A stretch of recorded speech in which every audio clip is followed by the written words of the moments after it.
네. 우리가 하나님의 말씀 앞에 하나님의 말씀을 받고 또 하나님의 말씀을 들을 때 우리가 반응을 하는 게 마땅하거든요. 알고 있죠?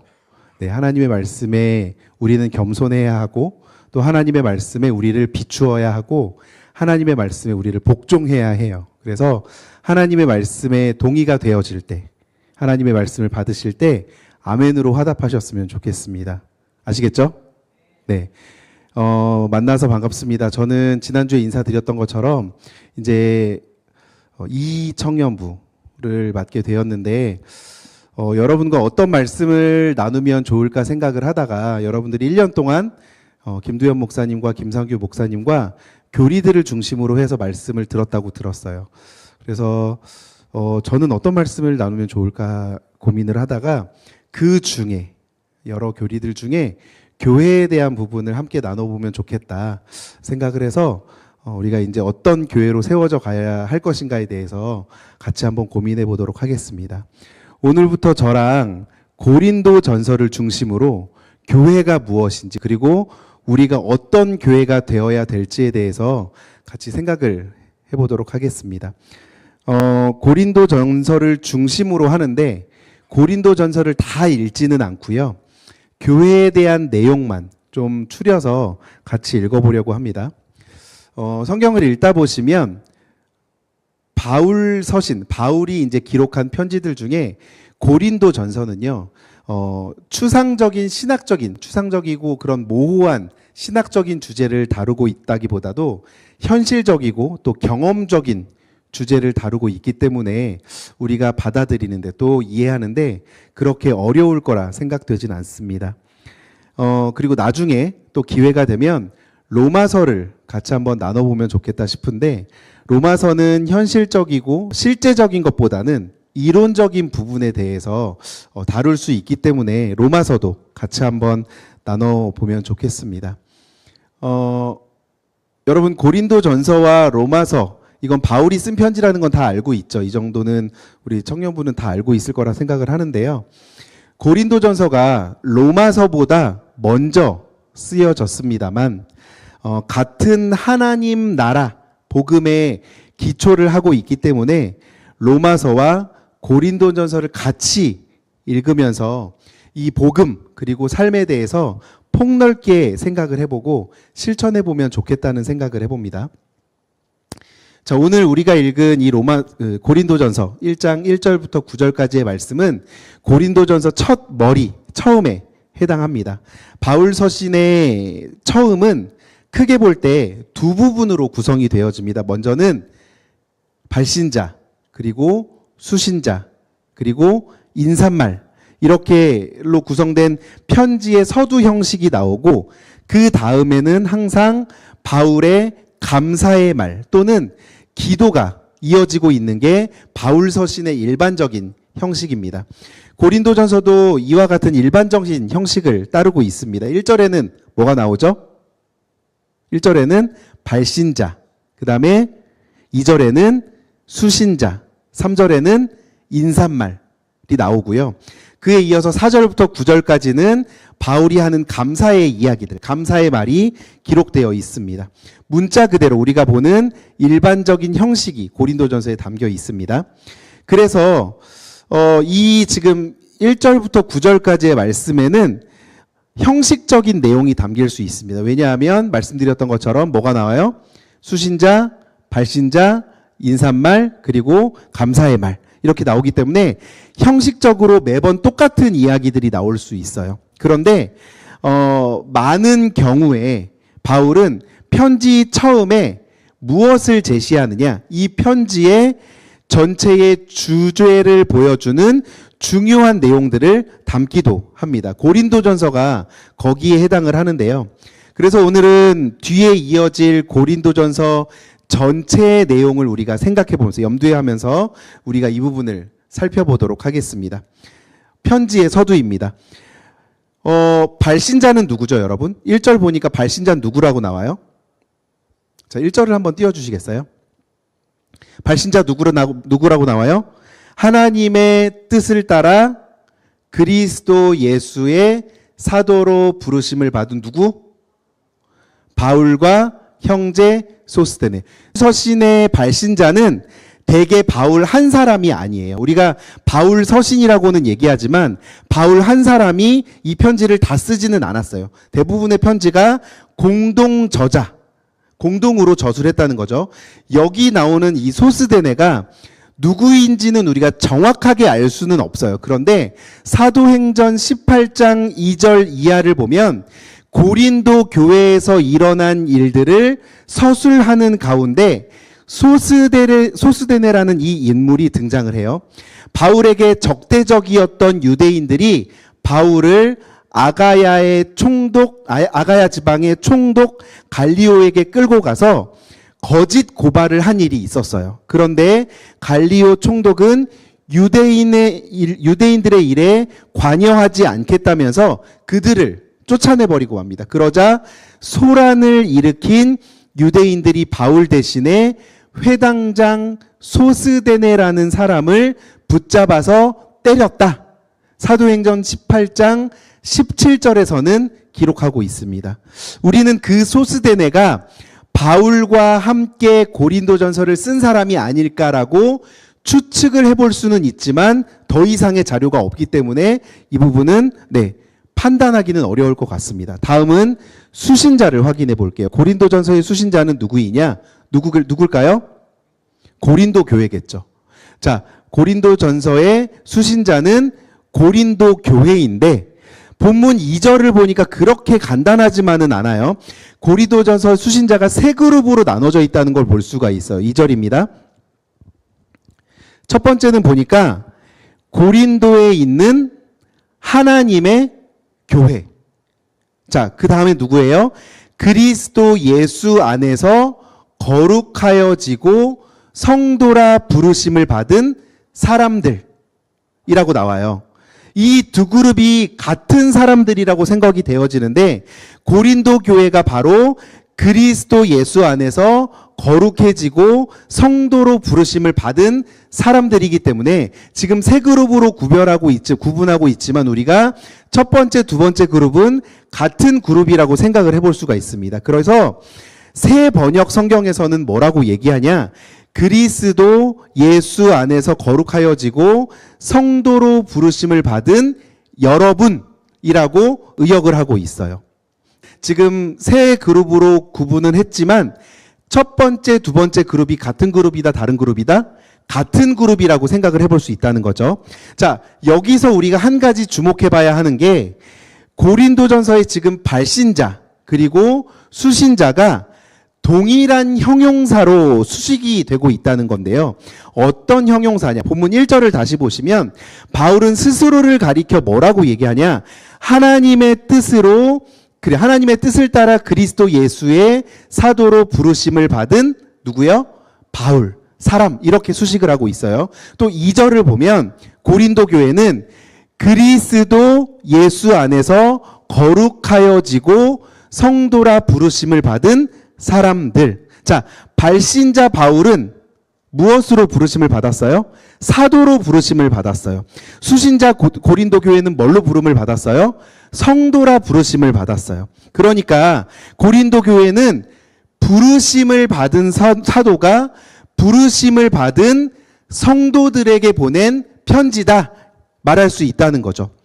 저는 지금 바울이 이 편지를 쓰면서 이 쓴 말이 상투적으로 그냥 일반적으로 사용하고 있다고 생각하지 않아요. 왜냐하면 본문의 오늘 읽은 본문의 마지막 절인 9절에서 이 말을 다시 반복을 하고 있거든요.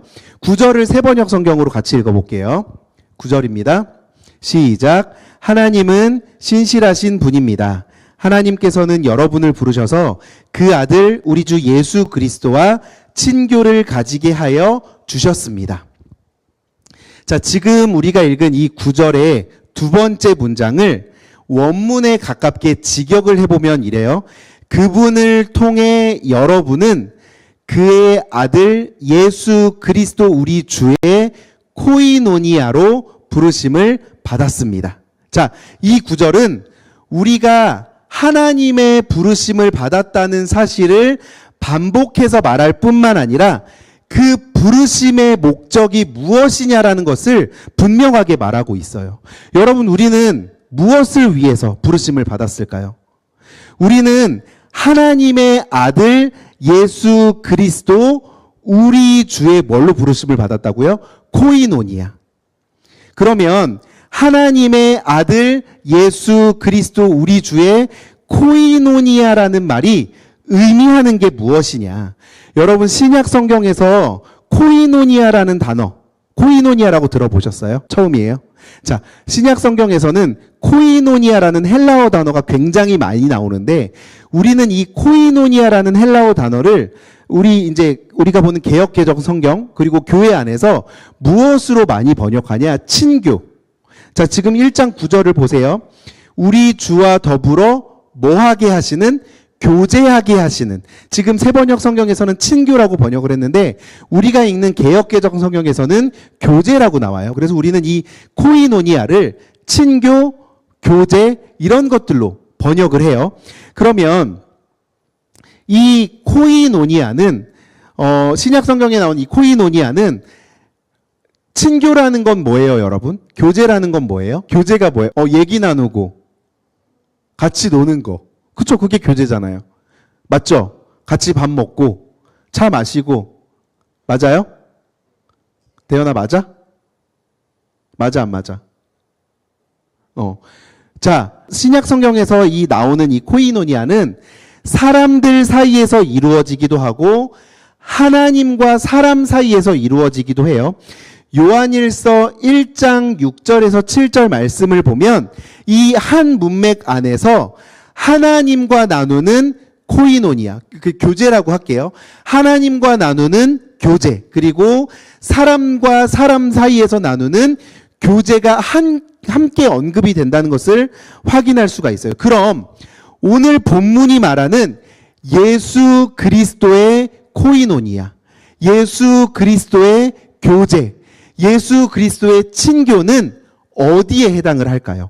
사람들 사이에서, 성도들 사이에서 나오는 코이노니아, 교제일까요? 아니면 우리가 예수 그리스도와 나누는 교제일까요? 자, 고린도전서 12장을 보면 바울은 교회를 몸에 비유를 해요. 교회를 몸에 비유하면서 교회를 구성하는 우리가 그리스도의 몸의 지체다라고 말을 하거든요. 예수 그리스도의 코이노니아라는 것은 그렇게 각 지체인 우리가 하나가 되어서 그리스도의 몸을 이루는 그런 교제.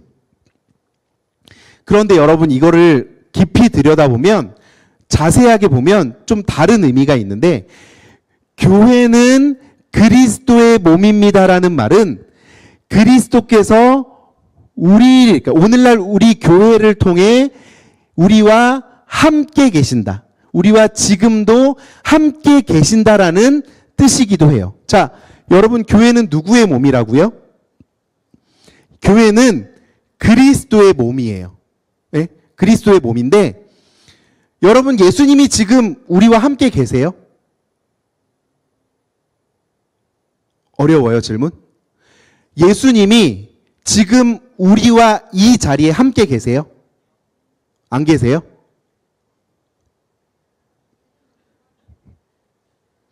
계세요, 안 계세요? 계시죠.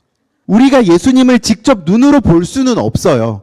우리한테 현상적으로, 현실적으로 보여지는 존재가 아니에요. 그런데 예수님이 우리와 함께 계신다라는 게 교회가 그리스도의 몸이다라는 거죠.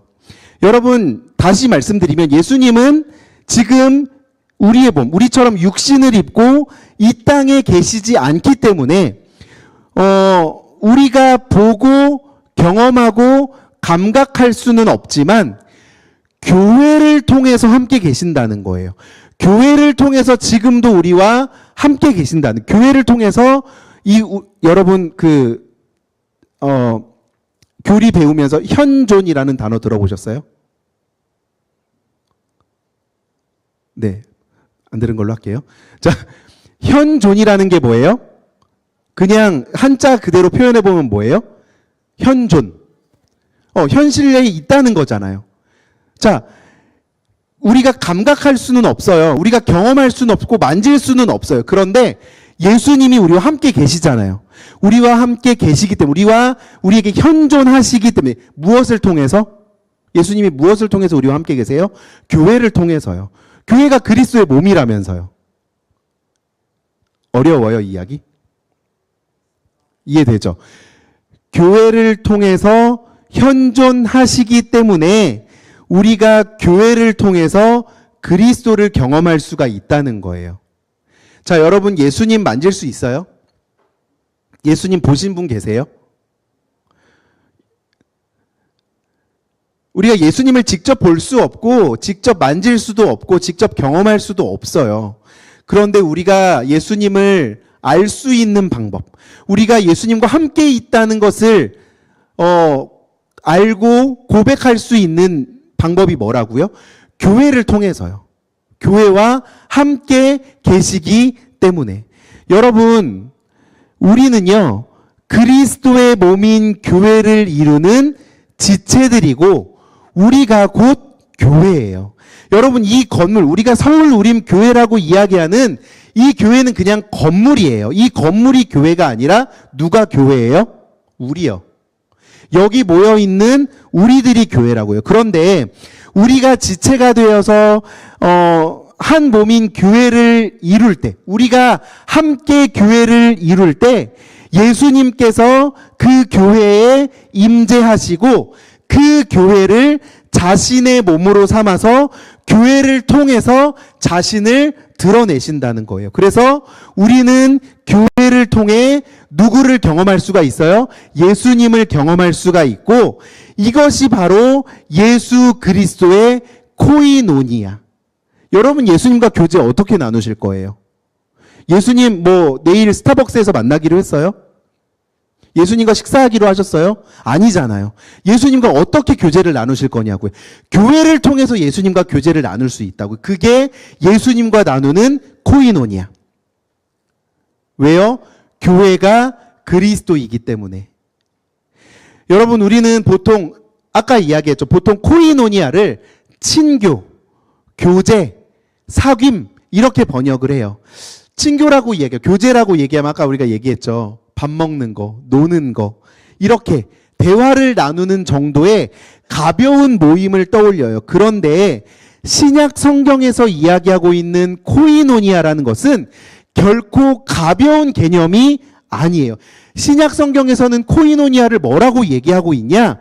그냥 우리가 밥 먹고 앉아서 놀고 차 마시고 이런 개념이 아니라 예수 그리스도의 복음 사역에 동참하는 것, 그리스도의 고난에 참여하는 것, 또는 성만찬에서 그리스도의 몸과 피를 함께 나누는 것, 이런 것들이 신약 성경에서 이야기하고 있는 뭐라고요? 코이노니아, 교제라고요.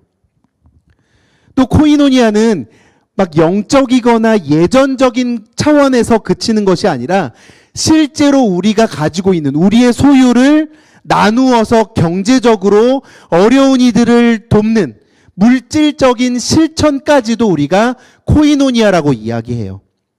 여러분, 코이노니아에 대해서는 더 자세하게는 앞으로 고린도전서를 계속 읽어가면서 다시 확인을 해보기로 하고요. 오늘은 그것보다 본문에서 이 코이노니아, 친교, 사귐, 교제라고 하는 이 단어를 수식하고 있는 어구에 대해서 한번 생각을 해볼게요. 여러분, 바울은 여기에서 왜 코이노니아를 얘기하면서 뭐라고 얘기했냐? 하나님의 아들 예수 그리스도 우리 주의 코이노니아라고 이야기하거든요. 왜? 여러분, 지금 이 수식하고 있는 그 문장 자체가 굉장히 길고 어쩌면 번거로운 수식어인데 왜 이렇게 길고 번거롭게 수식을 하고 있냐? 뭐라고 이야기하고 있어요? 하나님의 아들 예수 그리스도 우리 주. 여러분, 이 말은요, 바울 서신에 담겨 있는, 고린도전서뿐만 아니라 바울 서신 전체에 담겨 있는 하나님 나라의 복음을 압축해서 보여주는 표현이에요. 뭐라고요? 하나님의 아들 예수 그리스도 우리 주. 여러분, 로마서 1장을 한번 볼게요. 로마서 1장 2절, 3절, 4절 같이 한번 읽어보겠습니다. 자, 시작. 이 복음은 하나님이 선지자들을 통하여 그의 아들에 관하여 성경에 미리 약속하신 것이라. 그의 아들에 관하여 말하면 육신으로는 다윗의 혈통에서 나셨고 성결의 영으로는 죽은 자들 가운데서 부활하사 능력으로 하나님의 아들로 선포되셨으니 곧 우리 주 예수 그리스도니시니라. 아멘. 여러분, 지금 우리가 읽은 로마서 1장 2절, 3절, 4절에는 복음의 정의가 담겨 있어요. 여러분, 로마서의 복음은요, 단순하게 십자가의 속죄 복음만 이야기하지 않아요. 로마서의 복음은 이 십자가의 속죄를 포함하는 하나님 나라의 복음, 예수의 주되심의 복음을 이야기하고 있어요. 그 내용이 4절에 압축되어져 있는데 4절 말씀을 새번역 성경으로 다시 한번 읽어볼게요. 시작. 성령으로는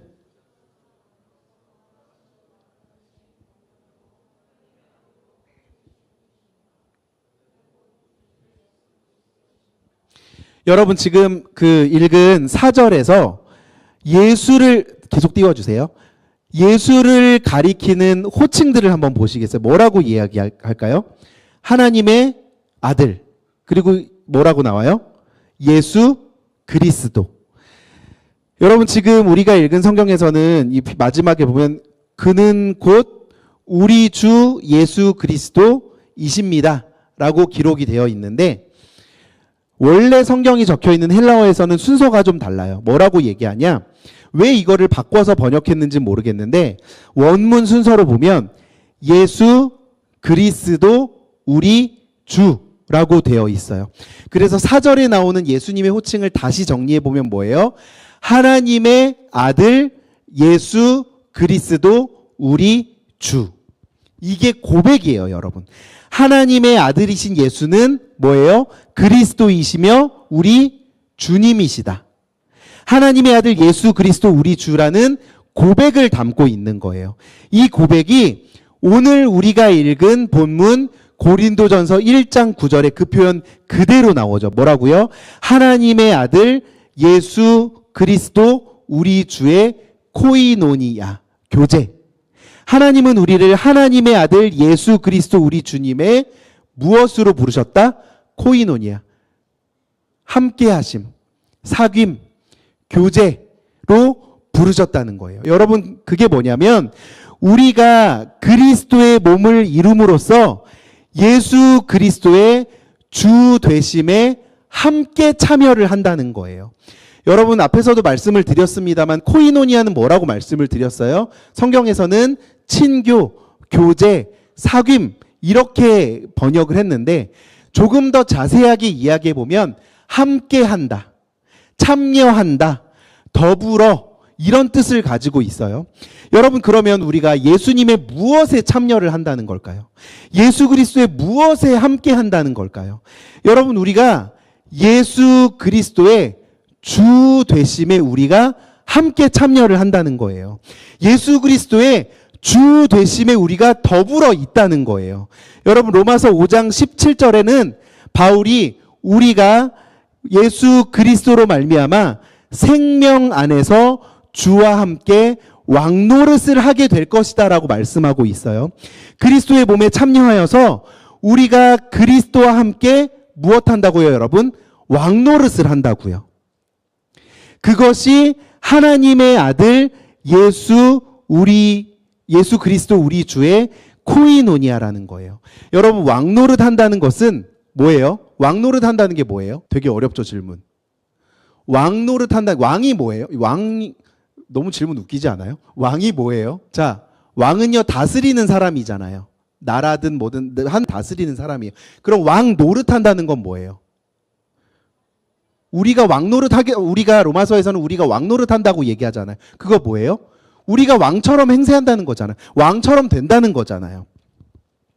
자, 왕을 뜻하는 헬라어 동사가 바실리우스라는 명사예요. 그런데 그 단어의 동사형인 바실리오는 왕 노릇한다, 다스린다 이런 뜻을 가지고 있고요. 또 주님을 뜻하는 헬라어 단어는 우리가 퀴리오스라고 이야기하는데 그것의 동사인 퀴리오는 주인 노릇한다, 다스린다, 이런 뜻을 가지고 있어요.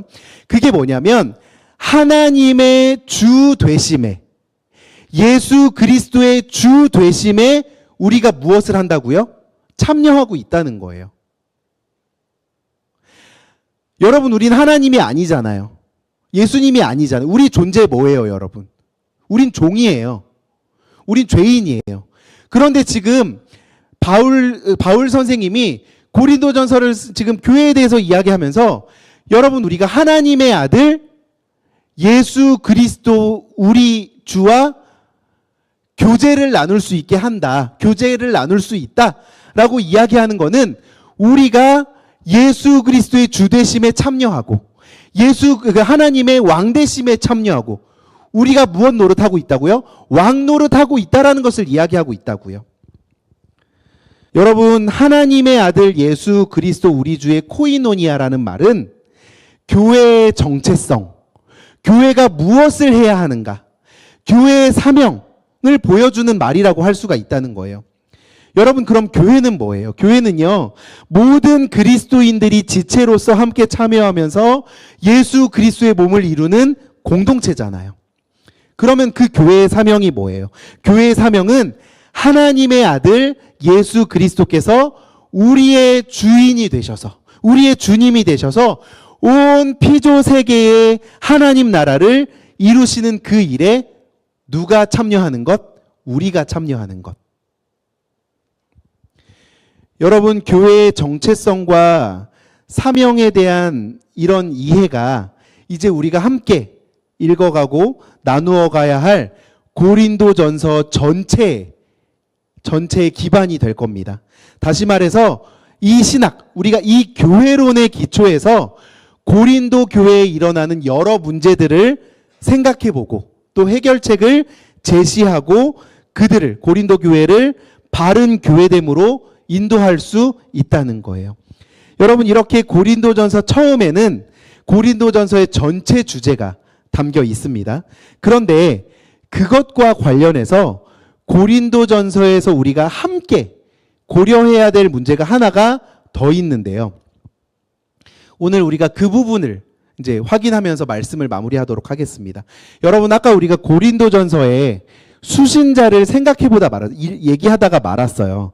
수신자를 관찰하다 보면 재미있는 사실을 하나 우리가 발견할 수 있는데, 자, 2절에 보니까 수신자를 처음에 뭐라고 얘기했었어요? 첫 번째는 고린도에 있는 뭐였어요? 하나님의 교회. 자, 2절을 좀 띄워주세요. 고린도에 있는 하나님의 교회. 자, 두 번째는 뭐였어요?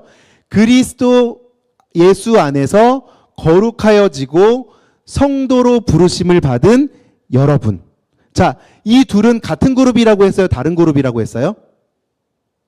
같은 그룹이라고 말씀을 드렸어요. 고린도 교회 교인들을 가리켜요.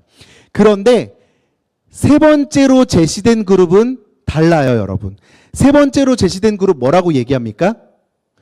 또 각 처에서 우리 주 예수 그리스도의 이름을 부르는 모든 이들. 여러분, 고린도 교회 교인들 뿐만 아니라 세계 각처에 흩어져 있는 모든 그리스도인들을 망라해서 부르고 있다는 거예요. 자, 여러분, 고린도전서는요, 누구를 향해서 보낸 편지예요, 여러분?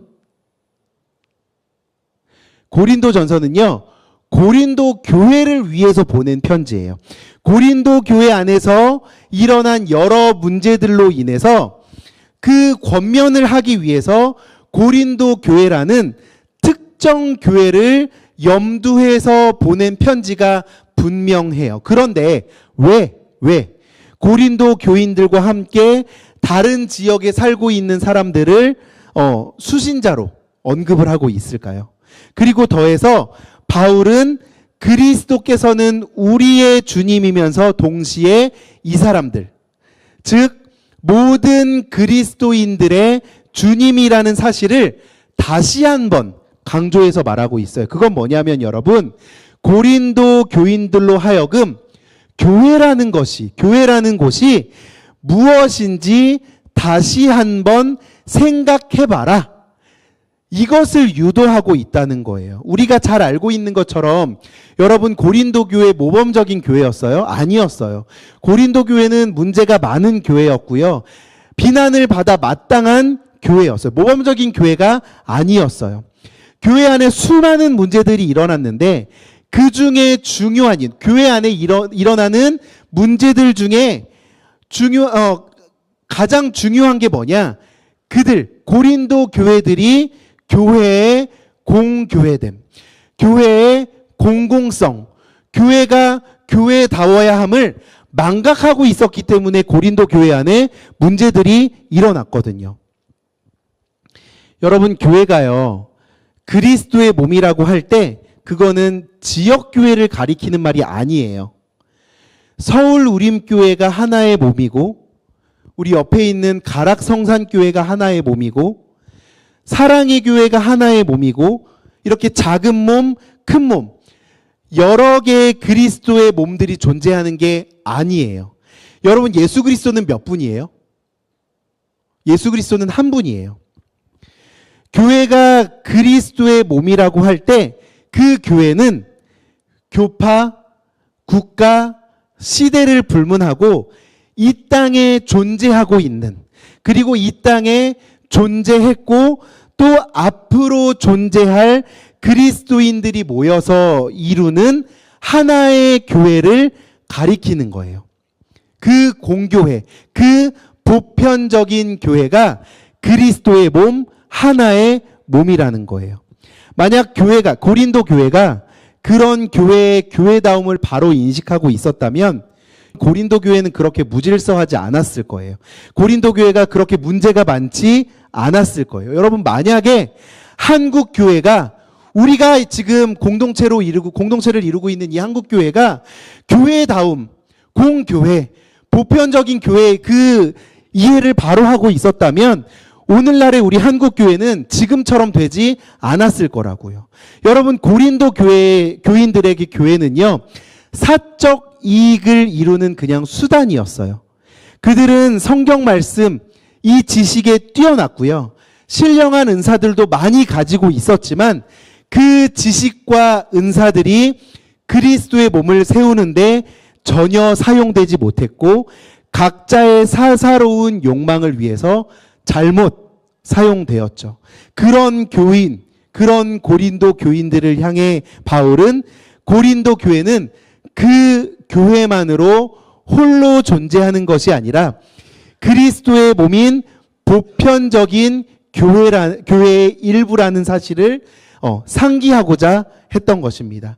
그래서 고린도 교회가 그리스도의 코이노니아를 이루는 교회다운 교회로 변화되기를 촉구했던 것입니다.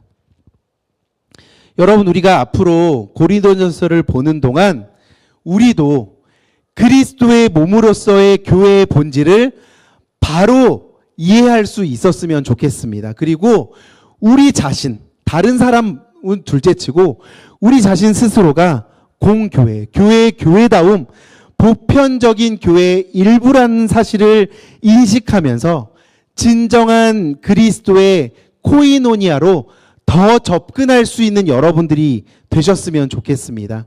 여러분, 하나님께서는 우리를요, 다른 사람들도 그렇지만 우리 자신을 하나님의 아들 예수 그리스도 우리 주님의 코이노니아로 부르셨다는 사실을 기억할 수 있었으면 좋겠습니다. 기도하겠습니다.